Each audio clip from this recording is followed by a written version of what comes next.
welcome to Abhi Classes YouTube channel. In this video, we are going to see about CA Foundation, Paper 4, Economics, Chapter 5, Business Cycle, Part 1 video I am going to upload here. Okay, Business Cycle. Before moving on to this chapter, we will go through the learning outcomes of this chapter. So first we are going to see about what is the meaning of business cycle and different phases of business cycle, features of business cycle, what are the causes and how it plays an important role in business decision making. Okay va, the chapter la complete first meaning பார்த்துட்டு what are the phases na expansion, peak, contraction, trough. First வந்து economy business cycle na என்ன, ஒரு trend ஒரு economy வந்து ரொம்ப top மோஸ்ட்ல இருக்குது வந்து ரொம்ப கஷ்டம். பட் ஒரு சில கண்ட்ரீஸ் வந்து அது எஃபிஷியண்டா பண்றவங்க இருப்பாங்க. பட் ஆல்மோஸ்ட் ஆல் த கண்ட்ரீஸ்க்கு வந்து சடனா ரைஸ் இருக்கும், சடனா ஃபால் இருக்கும். எவ்வளோ பெரிய கண்ட்ரியா இருந்தாலுமே there will be a rhythmic movement இருந்துகிட்டே இருக்கும் அதோட எக்கனாமியில். ஸோ அதான் எக்ஸ்பேண்ட் ஆகும், பீக் பாயிண்ட்டுக்கு it can go, again use to contract and trough depression பாயிண்ட்டுக்கு போயிடும். ஸோ அதுதான் வந்து different phases of business cycle and futures we are going to see causes, internal causes and external causes கம்ப்ளீட்டாக பார்க்க போகிறோம். And how it plays an important role in business decision making. Okay va, so let's move on to the introduction part. During 1920, United Kingdom saw rapid growth in GDP, production level and living standard. மூணுத்துலயுமே வந்து ரொம்ப ரேப்பிடான growth இருந்தது. ஓகேவா, the growth was, இந்த growth எப்படி எதனால வந்துச்சுன்னா new டெக்னாலஜிஸ்னால வந்தது, production ப்ராசஸ்னால வந்தது. இதனால வந்து rapid growth it can able to attain னு சொல்லலாம். So the economic growth also caused an ரொம்ப இம்பார்ட்டன்ட் என்னன்னா இந்த எக்கனாமிக் growth வந்து கண்ட்ரிக்கு மட்டும் இல்லை ஸ்டாக் மார்க்கெட் வேல்யூஸையும் ரொம்பவே அன்பிரடிக்டபிள், நம்ம வந்து ப்ரிடிக்ட் பண்ண முடியாத அளவுக்கு இட் வந்து இன்க்ரீஸ் ஆச்சுன்னு சொல்லலாம். ஸோ அதுதான் வந்து ஸ்டாக் மார்க்கெட் வேல்யூஸும் வந்து வேறு லெவலில் இன்க்ரீஸ் ஆயிருக்குன்னு சொல்கிறாங்க. சிஏ 1920 ஃபர்ஸ்ட் பிளேஸ் அமெரிக்கா தான் வந்து மோஸ்ட்லி வந்து அமெரிக்கா, சைனா அதெல்லாம் வந்து தான் டாப் மோஸ்ட்ல ஆஃபன் வரக்கூடிய கண்ட்ரீஸ். பட் பாருங்க அமெரிக்கா கம்பீட் பண்ணுற மாதிரி செகண்ட் பொசிஷனில் யுனைடெட் கிங்டம். ஒரு 5 years பிஃபோர் 10 years பிஃபோர் பார்த்தீங்கன்னா சைனா, இந்தியா அதெல்லாம் தான் second position third position occupy பண்ணியிருந்தது. பட் 1920 சடனாக எக்கனாமிக் க்ரோத் ஜிடிபிலாம் இன்க்ரீஸ் ஆனதுனால யுனைடெட் கிங்டம் வந்து பீக்கில் வந்து செகண்ட் பொசிஷனில் வந்து நின்றுருக்கு. ஸோ அதுதான் வந்து it is due to business சைக்கிள்னு சொல்கிறாங்க. அதுவே ஒரு 2-3 yearsக்கு அப்புறமா அது வந்து டிக்ளைன் ஆகி மறுபடியும் கீழே வந்துடுச்சு. அதுவும் வந்து சொல்லி தான் ஆகணும். That is called as business cycle. சடனாக வந்து டவுன் பொசிஷன்லேருந்து செகண்ட் பொசிஷன் வந்து நெக்ஸ்ட் ஃபியூ இயர்ஸ்லேயே இது வந்து டிக்ளைன் ஆகிருக்கல. ஸோ இதுதான் வந்து இன்க்ரீஸ் ஆகி டிக்ரீஸ் ஆகுது பேர் தான் வந்து பிஸ்னஸ் சைக்கிள் சொல்கிறாங்க. And here almost all the countries face this problem of pandemic. China பற்றி சொல்கிறாங்க. China recent economic slowdown and financial, இங்கே பாருங்கள் எக்கனாமிக் ஸ்லோ டவுன் வந்து சைனாவில் மட்டும் இல்லை ஆல்மோஸ்ட் ஆல் ஓவர் த வேர்ல்டில் இட் ப்ரிவேல்ட் ஆயிருக்குன்னு சொல்லலாம். ஓகேவா, ஆல்மோஸ்ட் ஆல் ஓவர் த வேர்ல்டில் எல்லாத்துலேயுமே பொலிட்டிக்கல் டிஸ்ட்ரப்ஷன், ஃபினான்ஷியல் லாஸஸ் வந்து ஃபேஸ் பண்ண ஒரு பீரியட்னா அதுதான் பேண்டமிக் பீரியட்னு சொல்லலாம். பிஸ்னஸ்ன்னு மட்டும் இல்லை எல்லா ஃபீல்டுமே அஃபெக்ட் ஆன ஒரு டைம்னு சொல்லலாம். அது these are examples of business cycle. The first example shows that United Kingdom economy was going through a boom. na ரொம்ப எக்ஸ்பேண்ட் ஆகி டாப் மோஸ்ட் பொசிஷன் போயிருக்குல்ல. ஸோ அதுதான் வந்து பூம் பொசிஷன் சொல்கிறாங்க. ஸோ யுனைடெட் கிங்டம் வந்து சூப்பராக வந்து எக்கனாமியில் டாப் மோஸ்ட் பொசிஷன் போனது வந்து பிஸ்னஸ் சைக்கிளில் ஒரு ஸ்டார்டிங் பாயிண்ட். அண்ட் இங்கே பாருங்கள் at the same time second எக்ஸாம்பிளில் ஸ்லோ டவுன், சைனாவோட ஸ்லோ டவுன் பார்த்தல அதுதான் வந்து என்ன recession phase, beginning of recession சொல்கிறாங்க. அது அப்படியே வந்து ஸ்லோ டவுன் ஆகி டிப்ரெஷன் பாயிண்ட் வரைக்கும் போகும். ஸோ இதுதான் வந்து கம்ப்ளீட் பிஸ்னஸ் சைக்கிளோட real life examples. Okay, business cycle என்ன, rhythmic fluctuations in aggregate economic activity that an economy experience over a period of time are called as business cycle or trade cycle. Business cycle is also known as trade cycle. You have to remember this. rhythmic fluctuation என்ன, மேலே போகும் கீழே வரும், மேலே போகும் கீழே வரும். சடனாக வந்து மேலே எக்ஸ்பேண்ட் ஆகி டாப் மோஸ்ட் பொசிஷனில் வரும். நெக்ஸ்ட் ஃபியூ இயர்ஸ்லேயே வந்து அது டிக்ளைன் ஆகலாம். ஸோ இது வந்து rhythmic fluctuation சொல்கிறாங்க. இதில் aggregate economic activity of an economy which experience over ஒரு particular period of time increase ஆகும், நெக்ஸ்ட் பர்டிகுலர் பீரியட்ல டிக்ரீஸ் ஆகும். ஸோ இதுதான் வந்து பிஸ்னஸ் சைக்கிள் சொல்கிறாங்க. ஓகேவா, and these 3 lines are really important. என்னன்னு பாருங்க, the noteworthy characteristics of these economic fluctuation is that they are recurrent and occur periodically. அப்படின்னா என்ன, ஒரு டைம் வந்து ஒரு கண்ட்ரியில் பீக் டிப்ரெஷன் எல்லாம் வந்து முடிச்சோடனே அதோட பிஸ்னஸ் சைக்கிள் முடிஞ்சிருமானா கண்டிப்பாக கிடையாது. It use to occur again and again. ஒரு வாட்டி எக்ஸ்பேண்ட் ஆகி பீக் போயிட்டு அப்புறம் கான்ட்ராக்ட் ஆகி டிப்ரெஷன் பாயிண்ட் போயிடுச்சுன்னா again it use to expand and peak அது வந்து கண்டினியூ ஆகிட்டே இருக்கும். Again and again it use to அக்கர்ன்னு சொல்கிறாங்க. they occur again and again but not always at regular interval and not at the same length. இந்த interval இந்த 3 monthsல டாப்ல போகும், இந்த 3 monthsல பாட்டம்ல போகும்னு சொல்ல முடியாது. அது எப்போ வேணா டாப்ல போய் பாட்டம்ல போகலாம். பட் ஆனால் இது வந்து திருப்பி திருப்பி நடந்துகிட்டே தான் இருக்கும். பட் எந்த லென்த்தில் போகுது எந்த டைமில் போகுதுன்றது யாராலையுமே ப்ரெடிக்ட் பண்ண முடியாது. ஓகேவா? Now we are moving on to the phases of business cycle. There are 4 phases of business cycle, that is expansion, peak, contraction, depression or trough. அப்படின்னா என்னன்னா இந்த பிஸ்னஸ் சைக்கிள் டயக்ராமை நம்ம வந்து ஒரு மவுண்டெயின் கூட நம்ம வந்து கம்பேர் பண்ணி we can study easily. இங்கே பாருங்க, ஒரு மவுண்டெயின் எப்படி கீழே இருந்து ஸ்டார்ட் ஆகி பீக் பாயிண்ட் போயிட்டு அகெயின் டிக்ரீஸ் ஆகி பாட்டம் பாயிண்ட் வரல. இதே தான் business cycle. Expansion, peak, contraction, depression R ட்ரஃப் பாயிண்ட்டுக்கு வந்துடும். இதுதான் real life example with business cycle சொல்லலாம். ஓகேவா? தென் சியர் இதுதான் வந்து எக்ஸ்பேண்ட் ஆகி கான்ட்ராக்ட் ஆகுது. எக்ஸ்பேண்ட், பீக், கான்ட்ராக்ட் இதுதான் ரிப்பீட் ஆகிட்டே இருக்கும். This is called as business cycle. இது வந்து ஒரு புக்கில் இருக்கிற டயக்ராம். ஸோ பாருங்கள், trough point that is bottom பாயிண்ட்லேருந்து ஸ்லோவாக எக்ஸ்பேண்ட் ஆகும், பீக்குக்கு போயிட்டு. இது வந்து எப்பவுமே business cycle is based on the time and GDP வச்சு தான் they use to calculate this business cycle. ஓகேவா? எல்லா டயக்ராம்ஸ்லையும் பாருங்கள், டைம், ஜிடிபி இது வச்சு தான் தே யூஸ் டு கால்குலேட். ஓகேவா? சேம் டயக்ராம் தான் நீங்கள் எது எடுத்தாலுமே உங்களுக்கு பிஸ்னஸ் சைக்கிளில் வரும். And you no need to memorize these diagrams or practice these diagrams again and again like you used to do in your 12th standard because paper 4 is completely objective papers. So choose தான் வரும், நீங்கள் கவலைப்பட தேவையில்லை. So இந்த ஒரு ஃபேஸஸும் நம்ம கம்ப்ளீட்டாக கிளியராக கிறிஸ்டன் கிளியராக பார்க்க போகிறோம். First is expansion, that is also called as boom or அப்ஸ்விங்னா என்ன? எக்ஸ்பான்ஷன் ஞாபகம் வச்சுக்கோங்க. எக்ஸ்பான்ஷன் மீன்ஸ் கம்ப்ளீட் எக்கனாமி வந்து டாப்பில் போக போகுது அர்த்தம். எல்லா ஆக்டிவிட்டீஸுமே இன்க்ரீஸ் ஆகிற ஒரு ஃபேஸ் தான் வந்து எக்ஸ்பான்ஷன் சொல்லலாம். Expansion phase is characterized by increase in national income. So அப்படின்னா national income or national output எல்லாமே வந்து இன்க்ரீஸ் ஆகும். ஸோ வந்து ப்ரொடக்ஷன் ஓவரால் ஆக்டிவிட்டி எல்லாமே சூப்பராக பெர்ஃபார்ம் பண்ணும்போது output use to increase in a great manner. எம்ப்ளாய்மெண்ட்டும் இன்க்ரீஸ் ஆகும். பிகாஸ் எல்லா பிளேசஸ்லையும் வந்து நேஷ்னல் அவுட்புட் இன்க்ரீஸ் பண்ணுறதுக்காக சூப்பராக எஃபிஷியண்ட்டாக ஒர்க் பண்ணும்போது நிறைய எம்ப்ளாயீஸ் தேவையில்லை. ஸோ எம்ப்ளாய்மெண்ட்டும் இன்க்ரீஸ் ஆகும். Aggregate demand used to increase. Capital and consumer expenditure is nothing but consumers வந்து ப்ராடக்ட் வாங்குறதுக்காக ஸ்பெண்ட் பண்ணுறாங்களோ அந்த எக்ஸ்பெண்டிச்சரும் இன்க்ரீஸ் ஆகும்னு சொல்கிறாங்க. ஏன்னா நிறைய ப்ராடக்ட்ஸ் அவங்க வாங்க ஸ்டார்ட் பண்ண consumer expenditure also will increases. Sales will increase. Profits sale நிறைய பண்ண ப்ராஃபிட்ஸும் will increase. Rising stock prices and bank credits எல்லாமே வந்து இன்க்ரீஸ் ஆகிற ஒரு பீரியட் தான் வந்து எக்ஸ்பான்ஷன் சொல்லலாம். There will be complete or full employment of ரிசோர்ஸஸை கம்ப்ளீட்டாக யூஸ் பண்ணுவாங்க. எந்த வேஸ்டேஜும் இல்லாமல் கம்ப்ளீட்டாக யூஸ் பண்ணி நிறைய products they use to manufacture and production will be at a maximum level. ஓகேவா? Involuntary unemployment is almost zero. அப்படின்னா என்னன்னா, வாலண்டரியாக எனக்கு இந்த வேலை வேணான்னு சொல்லிட்டு போகிறவங்கள தவிர இன்வாலண்டரியாக வேலையை விட்டு தூக்குவாங்களே, பிஸ்னஸே வந்து நீங்களாம் வேணான்னு தூக்குவாங்களே வேலையிலேருந்து. ஸோ அது வந்து ஆல்மோஸ்ட் ஜீரோவில் இருக்கும். அந்த மாதிரி பண்ணவே மாட்டாங்க. எக்ஸ்பான்ஷன் பீரியடில் இருக்கும்போது வேலையிலேருந்து யாரையும் அவ்வளோ எடுக்க மாட்டாங்க. அப்படிதான். ஓகேவா? இன்வாலண்டரி அன்எம்ப்ளாய்மெண்ட் என்ன? வாலண்டியராக நம்மளா போய் வேலை வேணான்னு சொல்லிட்டு போகிறது வந்து voluntary. Involuntary is nothing but business வந்து உங்களை ரிமூவ் பண்ணுறது வந்து ஆல்மோஸ்ட் ஜீரோவில் இருக்கும்னு சொல்கிறாங்க. And whatever unemployment is there is either frictional or structural unemployment தான் இருக்கும்னு சொல்கிறாங்க. Frictional unemployment is nothing but it is due to change of job. ஒரு ஜாப்லேருந்து இன்னொரு ஜாப் சேஞ்ச் பண்ணுறது, சஸ்பெண்ட் பண்ணி ஒர்க் வந்து ஒரு 30 days or 3 monthsக்கு சஸ்பெண்ட் ஆகி நம்ம வீட்டில் இருக்கிறது. ஸோ அந்த மாதிரி அன்எம்ப்ளாய்மெண்ட்டாக இருக்கிறது தான் ஃபிக்ஷனல் அன்எம்ப்ளாய்மெண்ட் சொல்கிறாங்க. Structural unemployment is nothing but unemployment caused due to the structural changes in the எக்கனாமியில் ஒரு ஏதோ டிசாஸ்டரிக் சேஞ்ச் நடக்குது. ஏதோ ஒன்று சடனாக இப்போ பேண்டமிக் வந்துச்சுன்னா பிஸ்னஸ் எல்லாம் ஸ்டாப் ஆகிடல, அந்த மாதிரி அன்எம்ப்ளாய்மெண்ட் வரது வந்து ஸ்ட்ரக்சரல் அன்எம்ப்ளாய்மெண்ட் சொல்லுவாங்க. ஓகேவா? prices and cost also tend to rise faster. price cost எல்லாமே இன்க்ரீஸ் ஆகிற ஃபேஸ்னா எக்ஸ்பான்ஷன். ஓகேவா? good amounts of net investment occur. இன்வெஸ்ட்மெண்ட்டும் நிறைய பேர் பண்ணுவாங்க. demand for all types of goods and services also increases. so people enjoy high standard of living ரொம்ப சூப்பராக இருக்கும். this is all about first expansion phase. ஓகேவா?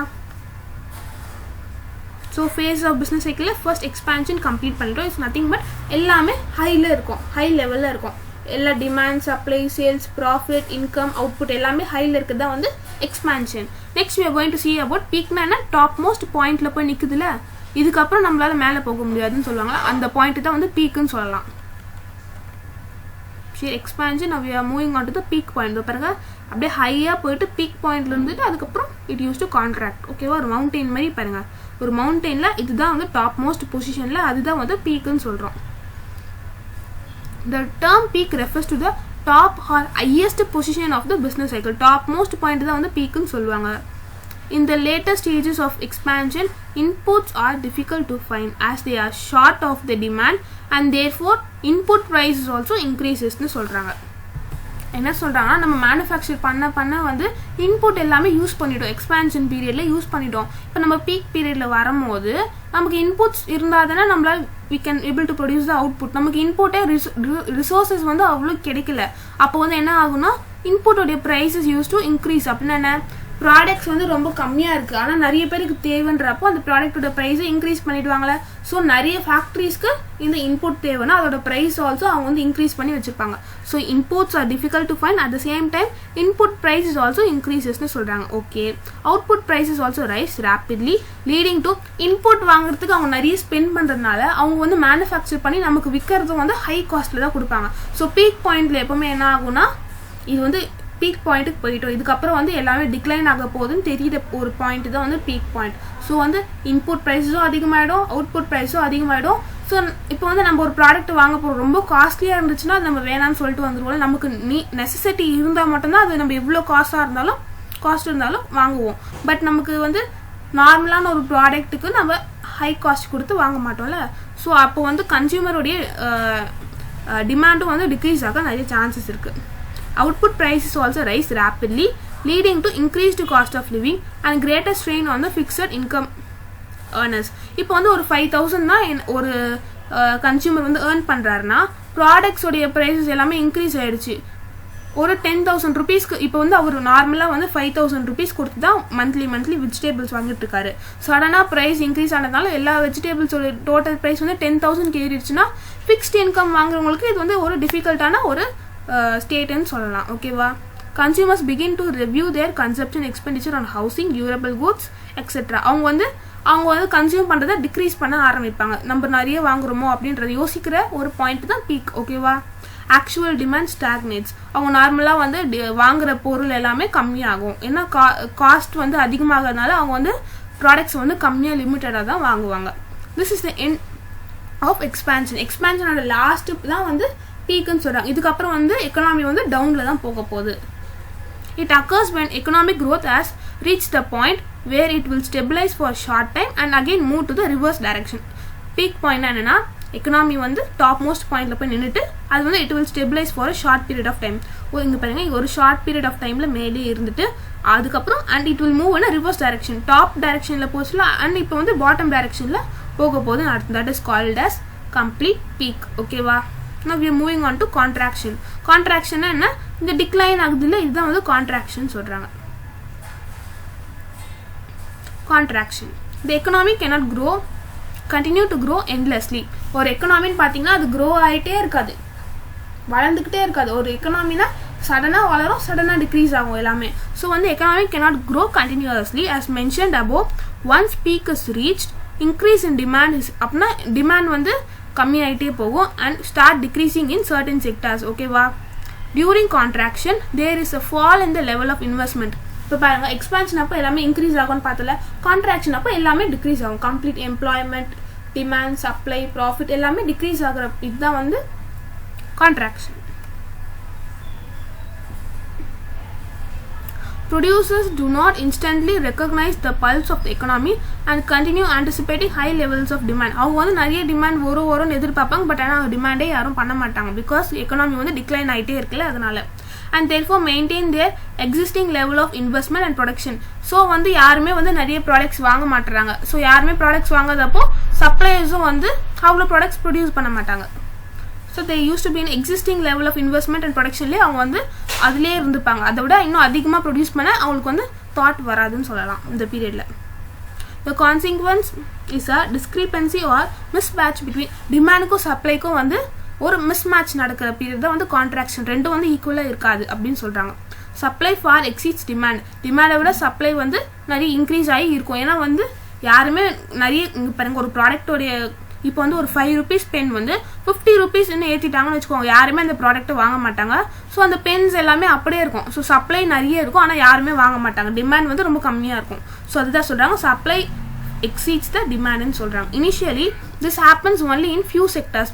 Contraction period start ஆகுறப்போ ஒரு அங்கங்கே ஒரு ஃபியூ செக்டார்ஸில் தான் இது பார்க்க முடியும். பட் போக போக it will spread through all the செக்டார்ஸ்ன்னு சொல்கிறாங்க. Producers being aware of this fact that they have indulged in excessive investment and overproduction, so respond by holding back the future investment சொல்றாங்க. CA contraction பற்றி எவ்வளோ information கொடுத்துருக்காங்க. So ப்ரொடியூசர்ஸ்லாம் என்ன யோசிப்பாங்கன்னா, நம்ம ஒரு வேளை நிறைய ப்ரொடியூஸ் பண்ணி வச்சுட்டோமோ, யாருமே வாங்க மாட்டாங்கன்றதுக்காக அவங்களுடைய சப்ளையை வந்து தட் இஸ் அவங்க ப்ரொடியூஸ் பண்ணுறதை வந்து கொஞ்சம் ஸ்டாப் பண்ணி வச்சுருப்பாங்க. ஃபர்ஸ்ட் நம்ம ஏற்கனவே நம்ம ப்ரொடியூஸ் பண்ண ப்ராடக்ட்ஸ் எல்லாம் விற்கட்டும், அதுக்கப்புறம் வந்து நம்ம ஃபர்தராக ப்ரொடியூஸ் பண்ணிக்கலாம். அந்த ஒரு ஸ்டேஜுக்கு அவங்களாம் போயிடுவாங்க. அதை பாருங்கள், கான்ட்ராக்ஷன் அப்போ every one will be in a great depression state. And எம்ப்ளாய்மெண்ட்டும் வந்து ரொம்ப குறைஞ்சிரும். பிகாஸ் இந்த வேல்யூ இல்லை, யாருமே ப்ராடக்ட்ஸ் வாங்கலை. ஸோ வந்து மேனுஃபேக்சரிங்லும் நிறைய பேருக்கு ஒர்க்ஸ் இருக்காது. ஸோ ஒரு சில பேர் தான் கஷ்டப்பட்டு அவங்க வேலையை வந்து they use to be in a same position. மற்றவங்களுக்குலாம் வந்து அன்எம்ப்ளாய்மெண்ட் லெவலில் போயிடுவாங்க. ஸோ இருக்கிற ப்ராடக்ட்ஸே நம்மளால வந்து விற்க முடியல. இதெல்லாம் வந்து சேல் ஆனால் தான் நம்ம again we can able to ப்ரொடியூஸில். So decrease in input demand pulls input price down. Income of wage and interest earners gradually decline. இங்கே பாருங்க, இன்கம் ஏர்ன் பண்ணுற இப்போ வந்து நம்ம எம்ப்ளாய்மெண்ட் வந்து டிக்ரீஸ் ஆயிடுச்சுன்னா இன்ட்ரெஸ்ட் வேஜஸ்லாம் வந்து ஏர்ன் பண்ணுறதும் ரொம்ப டிக்ரீஸ் ஆகிடும். அதுதான் சொல்கிறாங்க. there is a discrepancy between demand and supply. ஏற்கனவே நம்ம பார்த்தது டிமாண்ட் அண்ட் சப்ளையில் வந்து there used to be a great difference ன்னு சொல்லலாம். ஸோ இந்த கான்ட்ராக்ஷன் ப்ராசஸ் வந்து ஒரு கிரேட் ஸ்பீடுக்கு வந்துடும். இப்போ ஸ்லோவாக வந்து டிக்ளைன் ஆகிறது வந்து ஒரு கிரேட் ஸ்பீட் வந்து ரொம்ப அட்மோஸ்ட் டீப்பாக வந்து டவுனாக டிக்ளைன் ஆகிடும். கிரேட் ஸ்பீடோட டிக்ளைன் ஆக ஸ்டார்ட் ஆகும். ஓகேவா? So the process of recession is complete and severe contraction in this economic activity pushes the economy into the phase of depression. அப்படின்னா கான்ட்ராக்ஷன் வந்து ரொம்ப சிவியராக போய் எக்கனாமியை வந்து ஒரு டிப்ரெஷன் ஸ்டேட்டில் தள்ளிடும். டிப்ரெஷன்னா என்ன? ஒரு depression is also known as டஃப்னு சொல்லுவாங்க.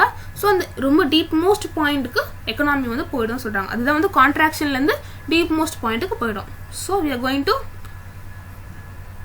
No about trough or depression. சியர் டிப்ரெஷன்னா என்ன?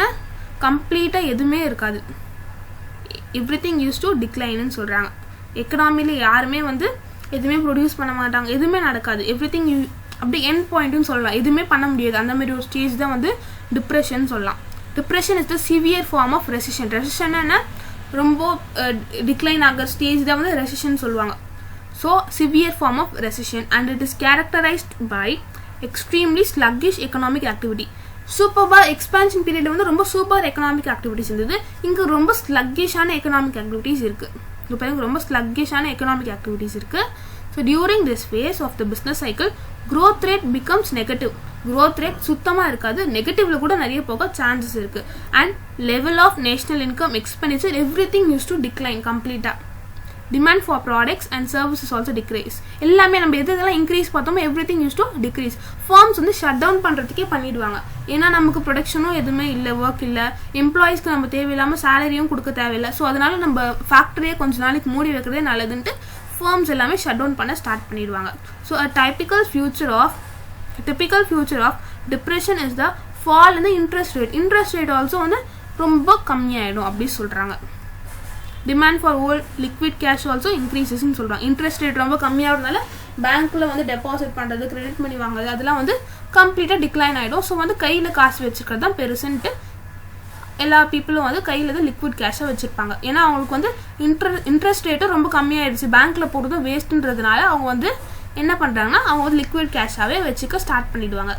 Large number of bankrupt. இங்கே பாருங்கள், இதனால் வந்து ரொம்ப கம்ப்ளீட்டாக வந்து டிக்ளைன் பாயிண்ட்டுக்கு போனதுனால எல்லாருக்குமே வந்து கேஷ்ன்றது ஒரு கிரேட் டிமாண்டாக இருக்கும். காசுன்னு எல்லாருமே என்ன பண்ணுறதுன்னு யோசிச்சுட்டு இருக்கிறதுனால பேங்க் கரப்ட் பண்ணுறதுக்கு நிறைய சான்சஸ் இருக்குது, லிக்விடேஷன் நிறைய சான்சஸ் இருக்குது. இது எல்லாமே வந்து ட்ரேட் அண்ட் காமர்ஸை to the great point affect பண்ணுதுன்னு சொல்லலாம். ஓகேவா? அது டெப்த் ஆஃப் டிப்ரெஷன். டிப்ரெஷனோடைய ரொம்ப மோஸ்ட் லீஸ்ட் பாயிண்ட் தான் ட்ரஃப்னு சொல்கிறாங்க. ஓகேவா? All economic activities duchess the bottom அந்த இந்த ஃபேஸ் தான் வந்து ட்ரஃப்னு சொல்கிறாங்க. ஓகேவா? ரொம்ப டிப்ரெஷன்லேயே பாட்டம் மோஸ்ட், இப்போ வந்து டாப் மோஸ்ட் பாயிண்ட்னா நம்ம பீக் பார்த்தோம்ல, ஸோ பாட்டம் மோஸ்ட் பாயிண்ட் வந்து ட்ரஃப்னு சொல்கிறாங்க. ஓகேவா? It is very agonising period causing lot of distress to all the people. எல்லாருக்குமே, பிஸ்னஸ் மேனாக இருக்கட்டும், காமன் இண்டிவிஜுவலாக இருக்கும், கஸ்டமராக இருக்கட்டும், யாராக இருந்தாலுமே அவங்களுக்கு ஒரு மோஸ்ட் வந்து எப்படி ஒரு ஸ்ட்ரெஸ்ஸான இருக்கிற ஒரு பீரியட்னு சொல்லலாம். So the great depression 1929 and 233 is still cited. இது வந்து நீங்கள் வந்து கூகுள் வேணால் சர்ச் பண்ணி பாருங்கள், அப்படின்னா என்னன்னு தெரியலனா. ஸோ 1929 to 33 தான் வந்து கிரேட் எக்கனாமிக் டிப்ரெஷன் பீரியட்னு சொல்லாங்க. அப்போ தான் வந்து எக்கனாமி வந்து கம்ப்ளீட்டாக வந்து ஸ்லோ டவுன் ஆன பீரியட்னு சொல்கிறாங்க. ஓகேவா? ஸோ ரெக்கவரி, நம்ம பாட்டம் மோஸ்ட் பாயிண்ட்டுக்கு போய்ட்டோம், என்ன பண்ணுறதுனே தெரியலன்ற பாட்டம் மோஸ்ட் பாயிண்ட்டுக்கு போயிட்டு என்ன பண்ணுறதுனே தெரியலன்னொடனே அப்போ தான் வந்து நம்ம வந்து ரெக்கவர் ஆக ட்ரை பண்ணுவோம். இப்படியே இருந்தால் நம்மளால் எதுவும் பண்ண முடியாதுன்ட்டு. So each and every one will support each other and recover ஆக ட்ரை பண்ணுவாங்க. இப்படியே நம்ம வேஸ்ட்டாக அப்படியே இருந்தோம்னா நம்மளால் எதுவுமே பண்ண முடியாதுல்ல. ஸோ ரெக்கவர் ஆகிறதுக்கு ஒருத்தர் வந்து மற்றவங்களுக்கு ஹெல்ப் பண்ணி ரெக்கவர் ஆக ட்ரை பண்ணுவாங்க. அப்போ வந்து ஹோல் எக்கனாமி வந்து மறுபடியும் வந்து எக்ஸ்பேண்ட் ஆக போகுது. அதுதான் வந்து ரெக்கவரி. பாட்டம் மோஸ்ட் பாயிண்ட் ஒன்றுமே இல்லாத நிலைமையிலேருந்து ரெக்கவர் ஆகி சூப்பராக திரும்பி வர ஒரு பீரியட் தான் ரெக்கவரி. ஓகேவா? சிஎல் இந்த பிக்சர் வந்து பார்த்தாலே உங்களுக்கு ப்ரெடிக்ட் பண்ணிட்டு ஹெல்ப் பண்ணி மாற்றி ஹெல்ப் பண்ணி ரெக்கவர் ஆக ட்ரை பண்ணுறாங்க. The economy cannot continue to contract endlessly. இப்போ வந்து நம்ம ஒரு எக்கனாமி வந்து கண்டினியூஸாக வந்து டாப் பொசிஷனில் போயிட்டே இருக்க முடியாதுன்னு பார்த்தோம்ல, அதேமாரி கண்டினியூஸாக ரொம்ப கீழே டாப் பாட்டம்லேயும் போக முடியாது. ஒரு பாயிண்ட் ரீச் ஆகிடுச்சுன்னா அகெயின் ரெக்கவர் ஆகி இது வந்து இன்க்ரீஸ் ஆக ட்ரை பண்ணும் அப்படின்னு தான் சொல்கிறாங்க. It reaches the lowest level of economic activity called trough and starts recovering. ரெக்கவர்னா மறுபடியும் ரெக்கவர் ஆகி இன்க்ரீஸ் ஆக ட்ரை பண்ணும் அப்படின்னு சொல்கிறாங்க. Trough generally last for some time. Peak எப்படி லாஸ்ட் ஃபார் சம் டைம் பார்த்தோம், அதே மாதிரி ட்ரஃப்பும் வந்து ஒரு கொஞ்சம் பீரியட் இருந்துட்டு மறுபடியும் ரெக்கவர் ஆக ட்ரை பண்ணும். It is the end of pessimism and beginning of optimism சொல்லலாம். ஸோ பெசிமிஸ்டிக் ஆப்டிமிசம் அப்படின்னா என்னன்னு தெரியலனா, இது நான் வந்து ஏற்கனவே already I have uploaded complete explanation in basic chapter 1 வீடியோவில் அப்லோட் பண்ணியிருக்கேன். But no problem, again I will explain here. ஆப்டிமிசம்னா என்னென்னா, இப்போ வந்து ஒரு செல்லர் இருக்காரு வச்சுக்கோங்க. அவர் வந்து என்ன பண்ணுவார்னா, ஃப்யூச்சரில் வந்து ப்ரைஸ் இன்க்ரீஸ் ஆக போகுது, இப்போ வந்து ப்ரைஸ் வந்து ரொம்ப கம்மியாக இருக்குன்ற ஒரு தாட் ப்ராசஸோட ஒர்க் பண்ணுறவர். ஆப்டிமிசமில் என்ன பண்ணுவாங்க, ஃப்யூச்சரில் ப்ரைஸ் இன்க்ரீஸ் ஆகும், ஃப்யூச்சரில் ப்ரைஸ் இன்க்ரீஸ் ஆகும்னு எல்லாரும் நினச்சிட்டு இருப்பாங்க. ஸோ ஃப்யூச்சரில் ப்ரைஸ் இன்க்ரீஸ் ஆக போகுதுன்னா இப்போவே எல்லா ப்ராடக்ட்ஸையும் வாங்கி வச்சுப்பாங்க. ஸோ ப்ரெசென்ட்டில் எல்லா கூட்ஸ் அண்ட் கமாடிட்டிஸை வாங்கி வச்சுட்டு ஃப்யூச்சரில் அவங்க வந்து ஹை ப்ரைஸ் வரும்ல, ஸோ அப்போ வந்து சேல் பண்ணுறவங்க தான் ஆப்டிமிசம் சொல்கிறாங்க. பெசிமிசம்னா என்னென்னா, பெசிமிசம் எப்படி யோசிப்பாங்கன்னா, ஃப்யூச்சரில் ப்ரைஸ் டிக்ரீஸ் ஆக போகுது, ஃப்யூச்சரில் ப்ரைஸ் டிக்ரீஸ் ஆக போகுதுன்றதுனால இப்போ வந்து நிறைய ப்ரைஸ் இருக்கிறதுனால இப்போவே எல்லாத்தையும் சேல் பண்ணிவிடுவாங்க. ஸோ கம்மி ப்ரைஸ் ஆகும்போது நம்ம வாங்கிக்கலாம், இப்போ வந்து நிறைய ப்ரைஸாக இருக்கும்போது எல்லாத்தையும் விற்றுட்டு கம்மி ப்ரைஸ் வரும்போது நம்ம வாங்கிக்கலாம்னு ஒர்க் பண்ணுறவங்க தான் பெசிமிசம். ஆப்டிமிசம்னா ஃப்யூச்சரில் ப்ரைஸ் இன்க்ரீஸ் ஆக போகுதுன்னு they used to think. Okay, this reverse the process. இப்போ வந்து அகெயின் வந்து ரிவர்ஸ் பண்ணிவிட போகிற ப்ராசஸ் தான் வந்து ரெக்கவரி. ஓகேவா? the process of reversal is initially felt in the labor marketல தான் ஃபர்ஸ்ட் வந்து இது வந்து ரெக்கவரி வந்து ஃபர்ஸ்ட் வந்து அங்கே தான் ஆரிஜின் ஆகும். ஓகேவா? a time comes when business confidence takes off. இப்போ தான் வந்து எல்லாருக்கும் கான்ஃபிடன்ஸ் வராங்க இருக்குது, எல்லாமே வந்து பெட்டராக ஒர்க் பண்ண ஸ்டார்ட் பண்ணுறாங்க. Price mechanism also act as a self correcting process இந்த ஃப்ரீ என்டர்பிரைஸ் எக்கனாமி. ப்ரைஸ் மெக்கானிசமும் சூப்பராக ஒர்க் பண்ண எல்லாமே வந்து ரெக்கவர் ஆகுறாங்க. ஸோ அகெயின் வந்து ஒரு ரீஸ்டார்ட் மாரி கொடுத்து எல்லாமே சூப்பராக ஒர்க் பண்ண ஸ்டார்ட் பண்ணுற பீரியட் தான் வந்து ரெக்கவரி. சரி, ஒருத்தர் ஹேண்ட்ஸ் அண்ட் ஹேண்ட்ஸ் பண்ணி ரெக்கவர் ஆக ஒரு பூஸ்டோட ஒரு கான்ஃபிடென்ஸோட எல்லாருமே ஒர்க் பண்ண ஸ்டார்ட் பண்ணுறாங்க. ஒரு சன்ரைஸோட they are starting their journey again to recovery, road to recovery start பண்ணுறாங்க. ஓகேவா? இதுதான் வந்து 4 phases of business cycle, that is expansion, peak, contraction and recovery. இதுதான் வந்து ஒரு எக்கனாமியில் ரிப்பீட் ஆகிட்டே இருக்கிற பிஸ்னஸ் சைக்கிள் ஃபேஸஸ். ஓகேவா? ஸோ இண்டிகேட்டர்ஸ், இப்போ வந்து இந்த பிஸ்னஸ் சைக்கிள் நடக்குது, இப்போ வந்து பீக் வரப்போதா இல்லை டிக்ளைன் ஆக போதா கான்ட்ராக்ட் ஆக போதா, இது வந்து கண்டுபிடிக்கிறது எப்படி கண்டுபிடிக்கிறது? இப்போ ஒரு எர்த்குவேக் வருது, சுனாமி வருதுன்னா அது கண்டுபிடிக்கிறதுக்கு நிறைய இன்ஸ்ட்ருமெண்ட்ஸ் வச்சுருக்காங்களே. ஸோ அதே மாதிரி எக்கனாமியில் என்ன வரப்போகுது, எந்த பிஸ்னஸ் சைக்கிள் ஃபேஸ் வரப்போகுதுன்னு கண்டுபிடிக்கிறதுக்காக எக்கனாமிக் இண்டிகேட்டர்ஸ் வச்சுருக்காங்க.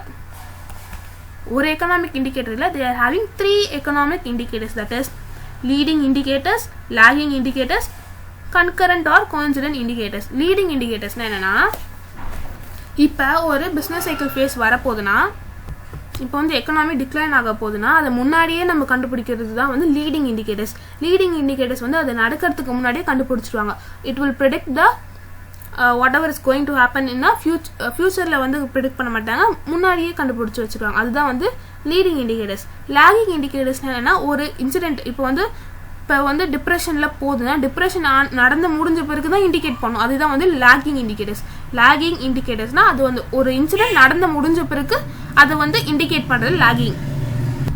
கன்கரண்ட் இண்டிகேட்டர்ஸ்னா இப்போ நடக்கிறப்போ கரெக்டாக சொல்லும். இன்னைக்கு வந்து டிக்ளைன் ஆகிட்டே இருக்குன்னா இது அதுவும் வந்து டிக்ளைனில் இண்டிகேட் பண்ணும். ஸோ நடக்கிறப்போ அந்த மூமெண்ட்டே கூடவே காட்டுறதா வந்து கோஇன்சிடென்ட் ஆர் கன்கரண்ட் இண்டிகேட்டர்ஸ். லீடிங்னா முன்னாடியே காட்டும், லாகிங்னா நடந்து அதுக்கப்புறம் காட்டும், நடக்கிறப்பவே காட்டுறது வந்து கோஇன்சிடென்ட் ஆர் கன்கரண்ட் இண்டிகேட்டர்ஸ். ஓகேவா? First we are going to see about leading. Leading indicator is a measurable economic factor that changes before the economy start to follow a particular trend. இப்போ வந்து எக்கனாமி டிக்ளைன் ஆக trend start பண்ண போகுதுன்னா அது முன்னாடியே கண்டுபிடிக்கிறது தான் வந்து லீடிங் இண்டிகேட்டர். ஓகேவா? In other words those variables that change before the real output changes are called as leading indicator. Real output வந்து சேஞ்ச் ஆகிறதுக்கு முன்னாடியே வந்து இந்த வேரியபிள்ஸ் சேஞ்ச் ஆகும். அதுதான் வந்து லீடிங் இண்டிகேட்டர். ஓகேவா? Leading indicator often change prior to the economic adjustment. ஒரு எக்கனாமியில் ஒரு சேஞ்ச் நடக்க போகுது அது வந்து ஃபர்ஸ்டே வந்து கண்டுபிடிக்கிறது தான் வந்து முன்னாடியே வந்து இண்டிகேட் பண்ணி நடக்க போகுது, இது ஒன்று நடக்க போகுதுன்னு சொல்கிறது தான் வந்து லீடிங் இண்டிகேட்டர். ஓகேவா?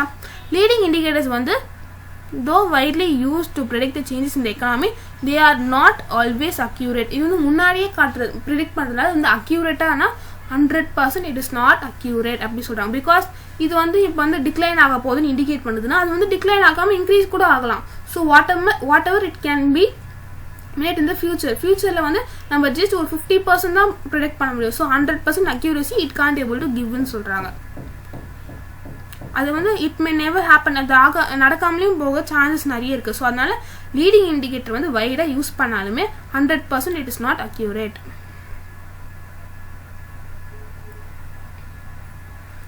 Logging indicators. லாகிங்னா என்ன? ஒரு இன்சிடென்ட் நடந்து முடிஞ்ச பிறகு இண்டிகேட் பண்ணுறதா லாகிங். ஓகேவா? reflect the economic historical performance and changes in these indicators are observable only after the economic trend or pattern has already occurred. ஒரு எக்கனாமிக் ட்ரெண்ட் ஆர் பேட்டர்ன் நடந்து முடிஞ்ச பிறகு அப்சர்வ் பண்ணி அதை இண்டிகேட் பண்ணுறது தான் வந்து லாகிங் இண்டிகேட்டர்ஸ். ஒரு ஹிஸ்டாரிக்கல் பெர்ஃபார்மன்ஸ் மாதிரி இது ஏற்கனவே நடந்து முடிஞ்சிருக்கு, ஒரு ஹிஸ்டாரிக்கல் பெர்ஃபார்மன்ஸ் மாதிரி சொல்கிறது தான் வந்து lagging indicators. Variables that changes after only before, variable that changes before the incident na அது வந்து leading. Variables that changes after that output changes na அது வந்து lagging indicators. ஓகேவா?